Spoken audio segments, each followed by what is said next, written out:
Good morning, Alex and friends. I'm Grace. Today is Wednesday, November 5th, 2025, and you're listening to Alex's News.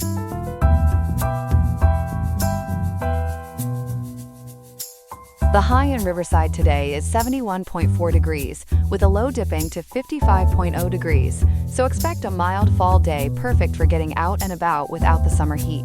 Coming up, we'll examine the factors behind the dramatic explosion of a UPS cargo plane over Louisville and uncover the key elements that elevated Dick Cheney to one of the most influential vice presidents in U.S. history. Plus, we'll cover other stories making headlines today, from global tech innovations to local community updates. All this and more coming up on Alex's News. Stay tuned.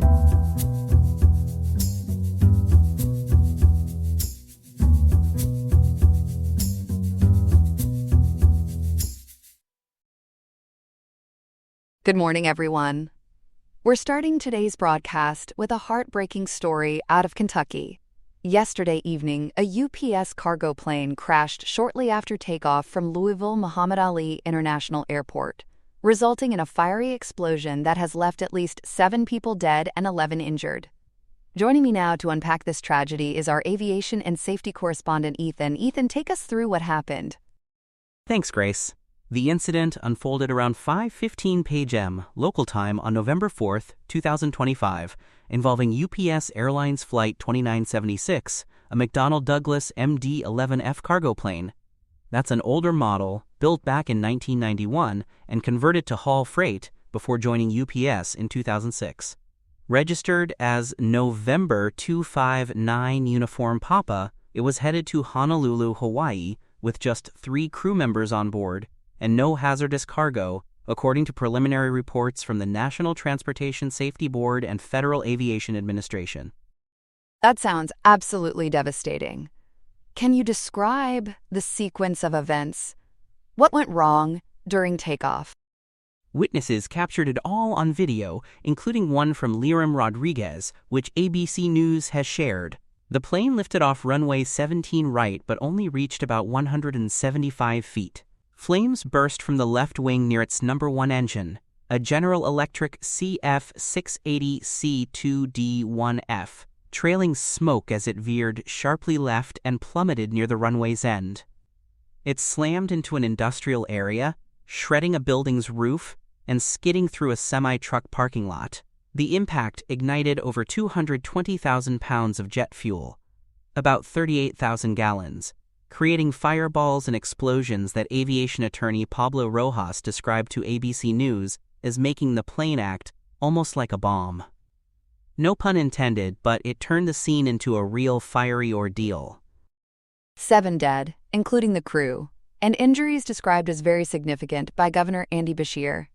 Ethan, who were the victims and how has the community responded? The 3 crew members are presumed dead, confirmed by UPS and local authorities in updates from CBS News and WHAS 11.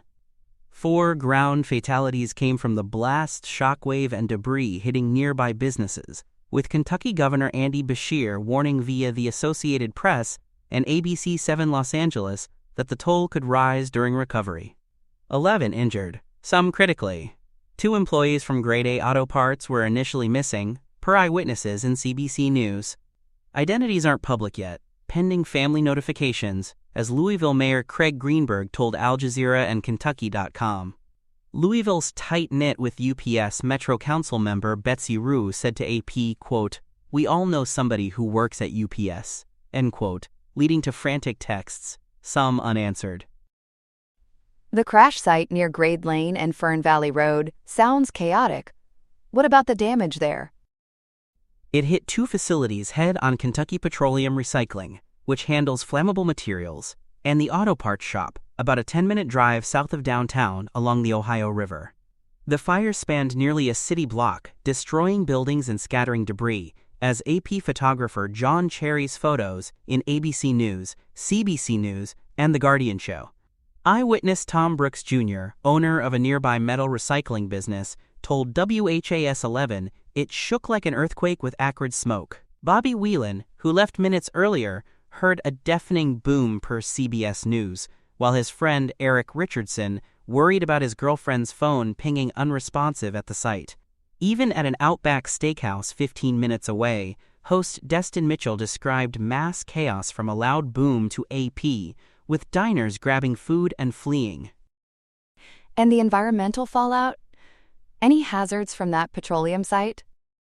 Louisville Fire Chief Brian O'Neill noted to AP via ABC7 the challenges from site flammables, separate from the plane's clean cargo, which had no 49 CFR hazardous materials like lithium batteries, clarified by Bashir in CBS News and Flight Global. NTSB and FAA confirmed that. A shelter-in-place order started at 5 miles radius around the airport, expanded north to the Ohio River, then cut to 1 mile by today per WHAS-11 and Al Jazeera. EPA's Air Now program, cited in Ground.News and Kentucky.com, showed good air quality near the airport, but moderate levels in Jeffersonville, Indiana, from smoke drift.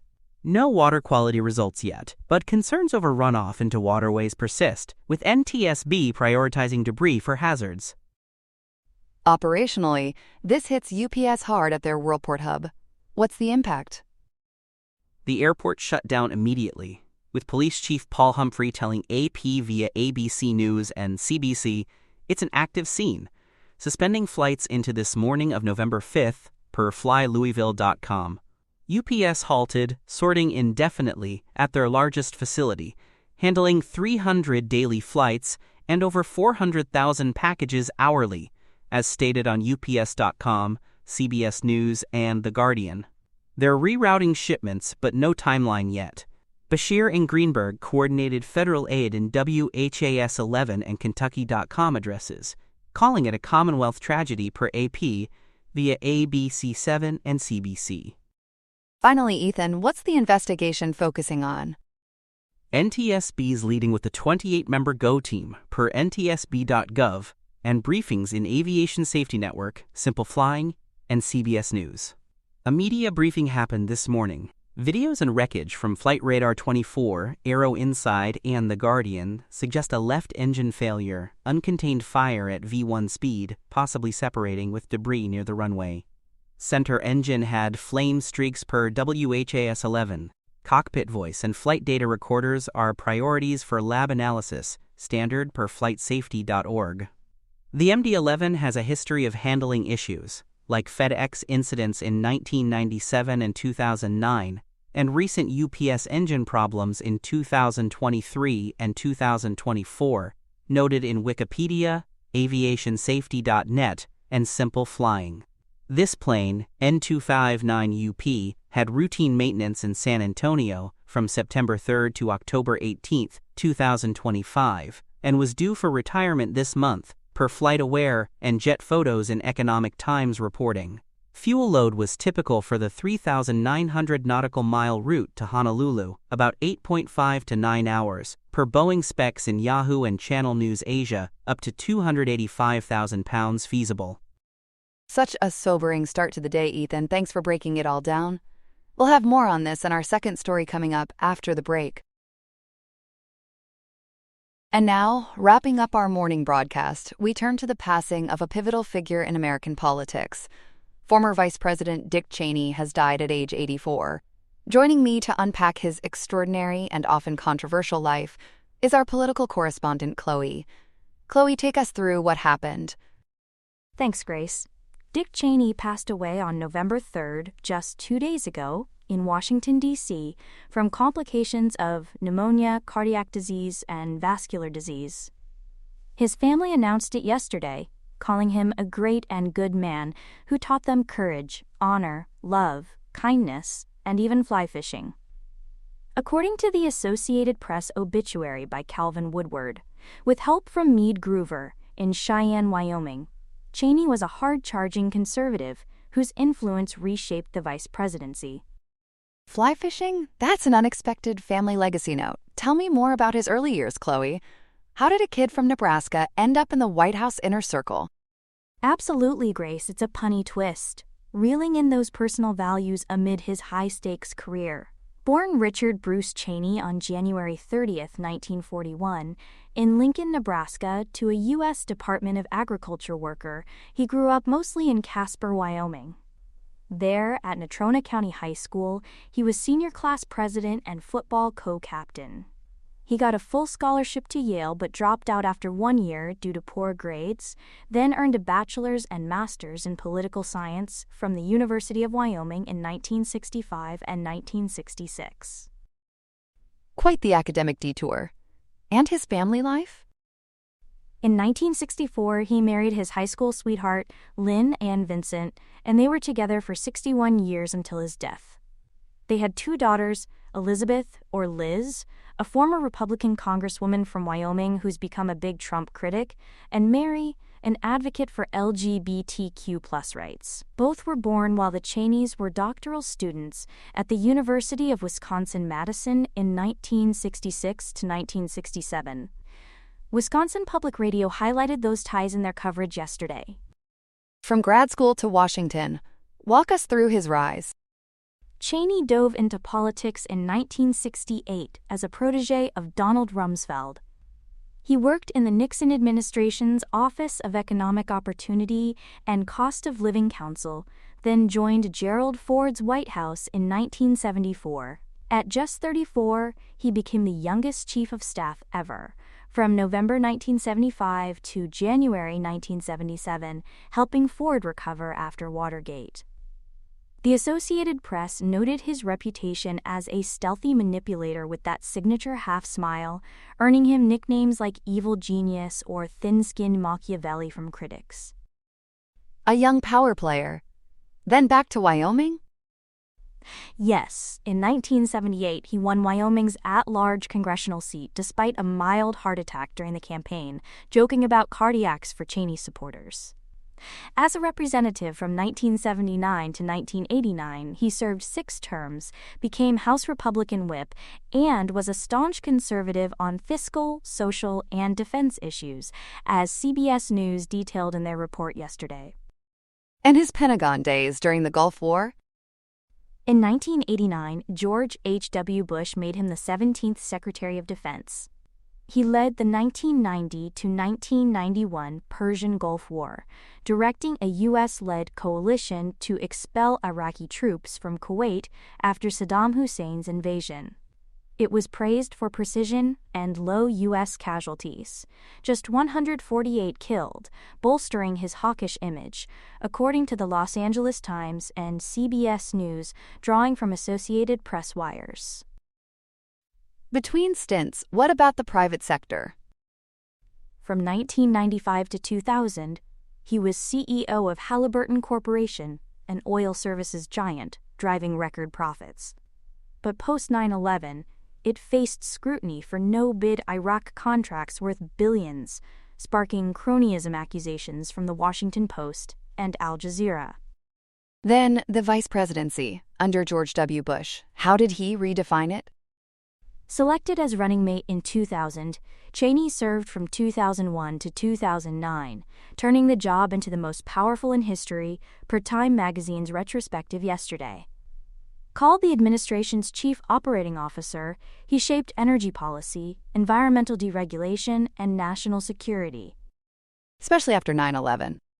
Right, Grace. On September 11th, 2001, from secure locations, he pushed for expanded powers like the Patriot Act's warrantless surveillance and enhanced interrogation techniques, condemned as torture by Human Rights Watch.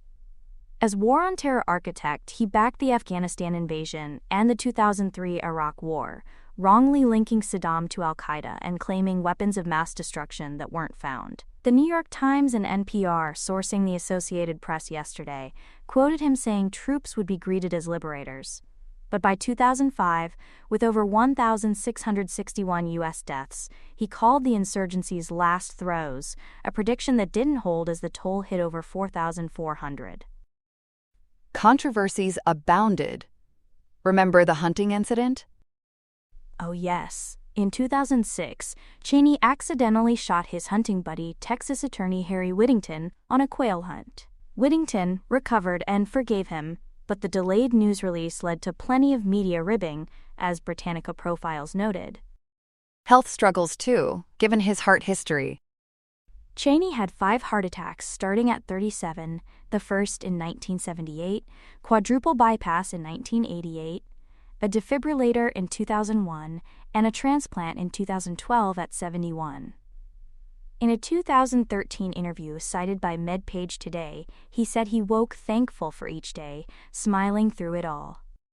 His approval tanked, though, to just 13% by 2009, per Gallup polls in Newsweek.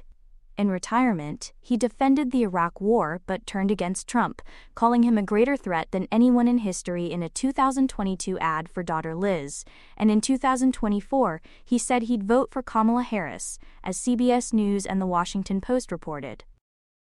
Reactions to his death? Mixed. Grace. George W. Bush called him a decent patriot and finest public servant in a statement covered by ABC News. But the White House under President Trump, who took office last January, issued no formal praise, just lowered flags per federal law. Governors in states like Wyoming and Ohio followed suit. Funeral details are pending, possibly in D.C. or Wyoming, with talks of lying in state per PBS.org and Al Jazeera. A polarizing legacy indeed. Yes, admirers praise his smarts, critics his overreach, as The Guardian and Military Times synthesized. Chloe, thanks for that thorough rundown on Cheney's complex life. My pleasure, Grace. Here are some other headlines. In central India, a routine ride turned tragic when a local passenger train plowed into a stationary cargo train near Bilaspur, Chhattisgarh, leaving at least 11 dead and about 20 injured. Officials say the passenger driver was among the victims, while the co-driver remains critically hurt. Investigators believe the train overshot a red signal at roughly 60 to 70 kilometers per hour, the force so severe a passenger carriage mounted a cargo wagon, complicating rescues that wrapped early Wednesday. Indian Railways has ordered an inquiry and announced compensation as the nation again confronts the need to put safety back on track. The Commissioner of Railway Safety will probe the precise cause, a priority after last year's catastrophic Odisha crash reignited calls to upgrade aging infrastructure and reduce human error, because in rail safety there's no room for derail mentality. In Athens, the diplomatic stage is set as Kimberly Guilfoyle officially takes the helm as U.S. ambassador to Greece, becoming the first woman in the role. After presenting credentials to President Konstantinos Tsoulas, she met Prime Minister Kyriakos Mitsotakis to tighten ties on energy, defense, and investment.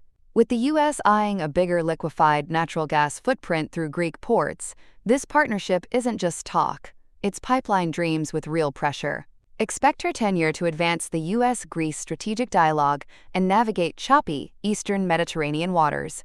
And with a major transatlantic energy cooperation forum in Athens on deck, the timing suggests this envoy is already speaking fluent geopolitics, with an olive branch in one hand and a security brief in the other. 2 Massachusetts men have been arrested in connection with an explosion at Harvard Medical School over the weekend. Prosecutors alleged Logan David Patterson, 18, and Dominic Frank Cardoza, 20, scaled scaffolding, entered the roof area, and detonated a large commercial firework inside a 4th-floor locker at the Goldenson Building's neurobiology lab. Tips from the public after surveillance images were released helped crack the case. Federal officials called it a deliberate and dangerous act, not a harmless prank. The charge, conspiracy to damage a building by means of an explosive, carries up to 5 years in prison. No injuries were reported, but campus nerves were jolted, and security tightened. On a campus famed for brainpower, this blast was a mindless misfire. A ProPublica investigation is putting the brakes on a narrative about Portland. The report finds a disconnect between the Trump administration's depiction of war-ravaged streets and the actual tally of federal charges, just 3 in the 2 months before the move to federalize the National Guard. A federal judge temporarily blocked the deployment, finding no credible evidence of major damage to an ICE facility or out-of-control protests, noting the height of unrest had crested in June and receded. The ruling by U.S. District Judge Corinne Immergut sets up a constitutional clash over when a president can send military forces into domestic situations. The appeal is underway, with the rule of law testing the guardrails around the guard. And in college football, the playoff picture is finally coming into focus.